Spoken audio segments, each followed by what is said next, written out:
Hello, welcome to Doh Athan, a weekly podcast about human rights in Myanmar, brought to you by Frontier Myanmar in association with Foundation here on Doh. This week, in honor of International Women's Day, we take a look at the role women are playing on the front lines of the protest movement in Myanmar.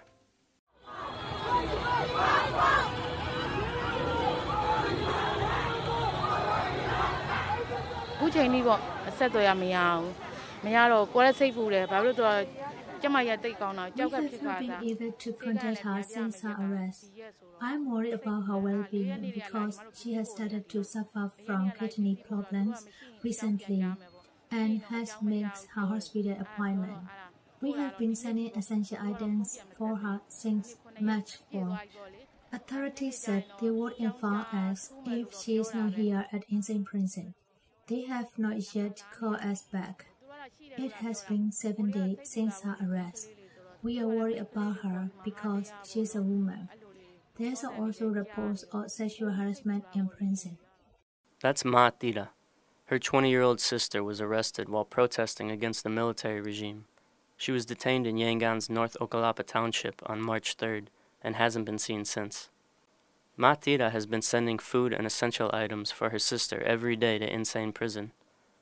With anti-military regime protests spreading all over Yangon, protesters are now being detained every day.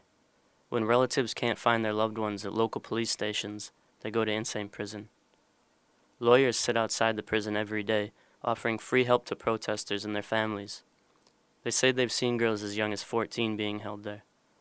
In some cases, parents have no idea where their daughters are, and they have serious concerns for their safety. Every day, they gather outside the prison, asking lawyers questions and hoping they'll be able to get their children out. One of the men sitting outside recently was Uza U. He told us he serves as a lieutenant in Myanmar's military, and he was there to send food to his two detained daughters, aged 18 and 21. I have told my daughters that they might be detained at least, or get shot and injured or die. If they are to tell the truth and stand up for what they believe in, they are free to do what they want as long as they can face those three things. They were detained on March 3. If they are lucky enough to be released, they will continue their fight against the regime, and I would also ask them to continue fighting too. There are accusations that authorities have manhandled young women during their arrest. Doh Athan, director of the Gender Equality Network, criticized the indecent arrests of these female protesters.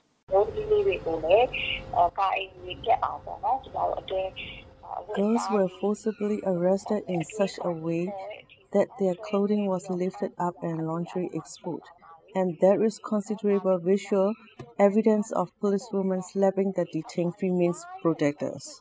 Miek resident Ma Tutu said she was beaten while detained.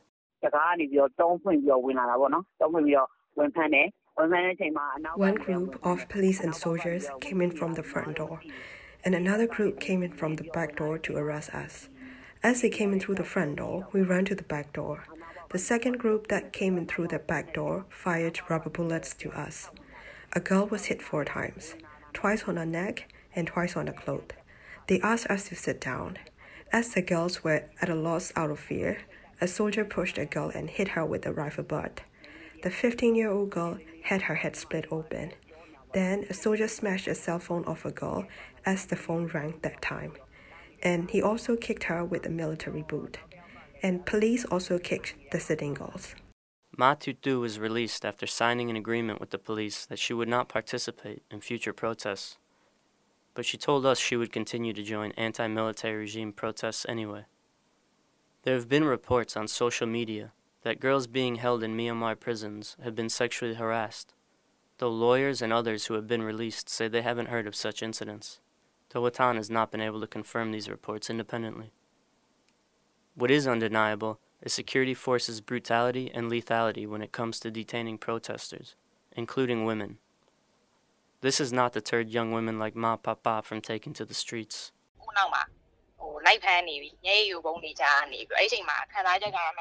To tell the truth, I'm afraid with police and soldiers at my heels in tear gas smoke. I don't want to be arrested because they lock up, torture, and kill us. On the other hand, I don't feel like staying away from protests because of such fears. On the first day of mass protests, 2 girls dressed in Karen traditional dress were seen marching on the front lines, and prior to security forces' violent crackdowns, women supplied knitted red handkerchiefs to protesters. The theme for Myanmar's International Women's Day on March 8th was "Let us all challenge the military dictatorship." Protesters marched along the road waving flags made of women's sarongs,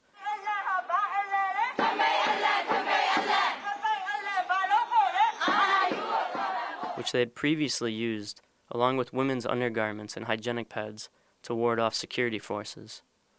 A traditional though misogynistic belief posits that if a man comes into contact with, or passes below clothing or products used below a woman's waist, they will lose their male power, called bone. While the belief is outdated, particularly among the younger generation, it is still held among many in the conservative Tatmadaw.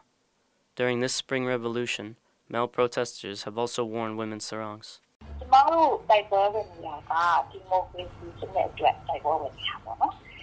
We are fighting for democracy. We believe that democracy is the only way to respect equality and human rights. Democracy can never flourish under the military dictatorship. More than 1,700 people have now been arrested following the February 1st coup, according to the Assistance Association for Political Prisoners. More than 60 have been killed. Despite the death toll, female protesters like Ma Papa say they'll keep fighting for democracy.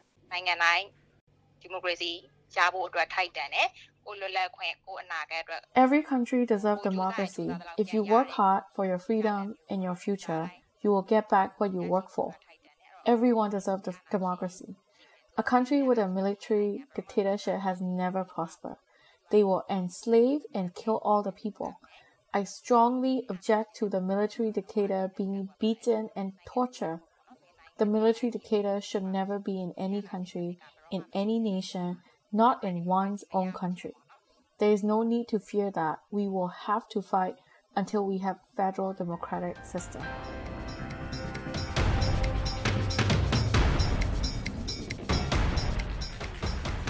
We hope you enjoyed this edition of Doh Athan.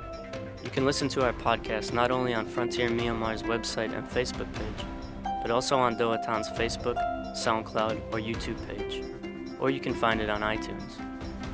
This project to support human rights reporting is a partnership between Frontier Myanmar and Foundation Hirondelle, with support from the Embassy of the Netherlands in Myanmar and the Swiss Agency for Development Cooperation. Thanks for staying with us.